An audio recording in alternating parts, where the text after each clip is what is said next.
사법개혁인데 왜 검찰이 커질까요? 조국의 설명 직접 들어보시죠. 그럼 바로 그냥 또 다른 곳으로 이동해 버리면 예. 지금 그 사법 개혁에 관련된 논의가 이제 굉장히 좀 활성화될 거라고 이제 기대를 했는데 다시 검찰 개혁 논의가 활성화돼 버리는 상태가 됐습니다. 조국신당은 여기에 대해서 누구보다도 더 명확한 어떤 견해를 계속 제출해 왔고 이번에도 이제 그러고 있는데 지금 이 상황 어떻게 판단하십니까? 검찰 개혁에 대해서는 뭐 자부하건대 저는 네. 어느 당보다 저희가 가장 빨리 가장 단호하고 선명하게 주장을 해왔다고 생각합니다. 즉 수사 기소 분리의 원칙을 지켜야 된다. 이 가장 너무 대원칙인 거죠. 그런데 그걸 또 많은 국민들이 실제 지난 내란 과정에서 또는 그 이전에 윤석열 검찰의 횡포를 보면서 이게 필요하다 생각해왔던 거 아닙니까? 제가 문재인 정부 때 민정수석으로서 검찰개혁 1단계를 추진했죠. 2년 반 동안. 네. 그때는 민주당 의석이 다수가 아니었기 때문에 그렇죠. 그 당시 이제 법을 통과하려면 바른미래당의 그 표가 필요했기 때문에 다 이걸 완화시켜서 통과시켰어요. 그래서 수사권 조정이라고 얘기해서 합의를 보고 바른미래당의 합의를 동의를 받기 위해서 낮추었죠. 근데 지금은 두 가지인데 하나는 윤석열 일당의 그 횡포를 다 받지 않습니까? 국민들이 필요성을 다 알게 됐어요.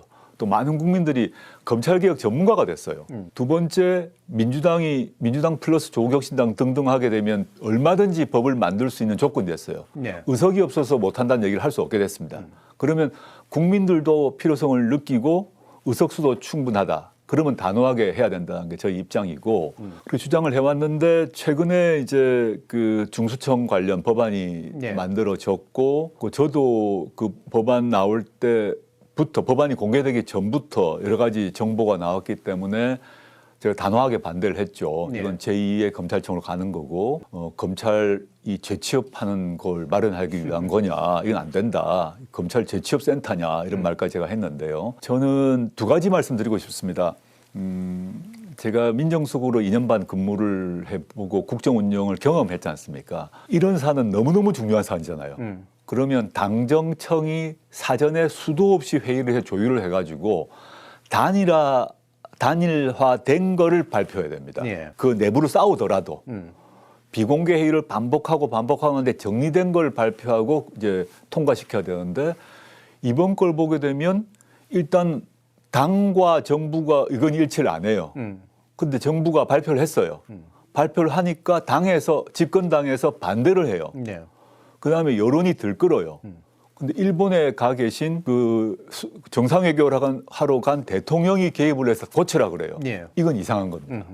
그러니까 내용 이전에 집권 세력으로서 책임자들이 당정청인데 이런 중요한 과제를 사전에 계속 긴밀하게 조율해야 되는데 그게 지금 안 되고 있다. 그 점에 있어서 저는 지금 그 경고등이 켜졌다고 봅니다. 네. 이게 이번만이 아니라 과거에 그 내란 전담 재판부법 때도 그랬습니다. 네. 제가 내란 전담 재판부 법안이 나왔지 않습니까? 민주당에서 저희는 뭐 저 개인부터 이거 위헌 소지가 크다, 이거 큰일 난다.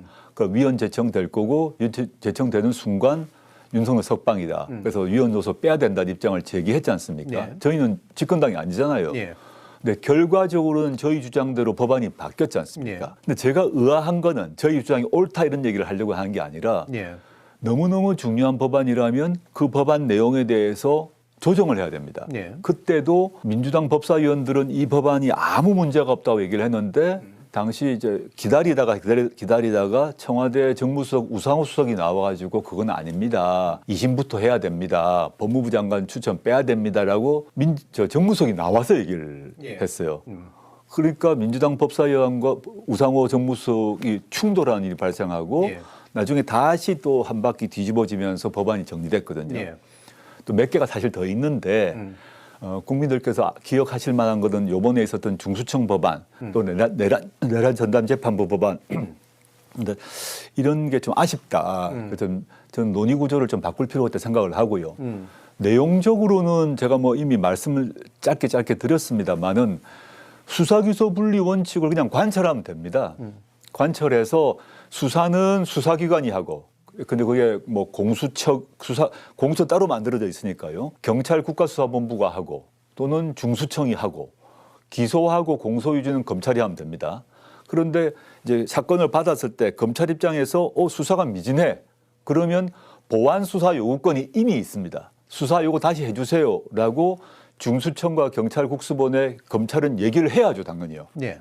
기소를 하고 공소 유지를 하려면 이렇게 하면 기소도 못하고 유죄 판결 안 나옵니다. 그러면 경찰이나 중수청에 요구할 권리가 있습니다. 그래야 되고 그걸 행사하면 돼요. 그리고 수사기관에 비리가 있다. 그럼 비리는 그 자체에서 잘 안 될 거 아닙니까? 그럼 비리는 또 다른 기관이 수사해야 돼요. 예.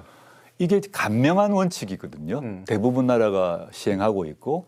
그런데 이번 중수청을 보게 되면 제가 한마디로 얘기하면 2013년인가요? 대검 중수부가 폐지됩니다. 네. 대검 안에 있는 때로운 대검이라 해야 될까요? 예. 대검 엘리트 집단이 중수부라고 있었는데 대검 중수부 이걸 그대로 밖으로 떼가지고 전국 조직으로 만든 겁니다. 네. 네. 우리나라에서 중요한 중대 사건 9가지를 모두 거기 주는 거죠. 네. 그리고 수사사법관이라고 그래가지고 법률가여만 하니까 대부분 검사 또는 전직 검사가 차지하게 될 거고 거기 있는 수사관은 경찰 출신이 들어갈 건데 또는 검찰 수사관 들어갈 건데 그 수사사법관의 지위를 받게 돼 있죠. 그러면 제2의 검찰청이죠. 또는 정확히 말하면 제2의 중수부가 되는 거죠. 중수부를 전국화한 거거든요. 네. 그렇게 되면 검찰청이 폐지되는 게 아니라 한 개 더 생기는 거죠. 그리고 전 이걸 설계했던 사람들은 이럴 거라 봅니다. 어느 시점에 친검찰 정권이 들어서면 공소청과 중수청을 합해버리면 됩니다. 네. 그거를 생각할 거다. 중수청 개혁 아닌 부활? 좋아요로 알려주세요.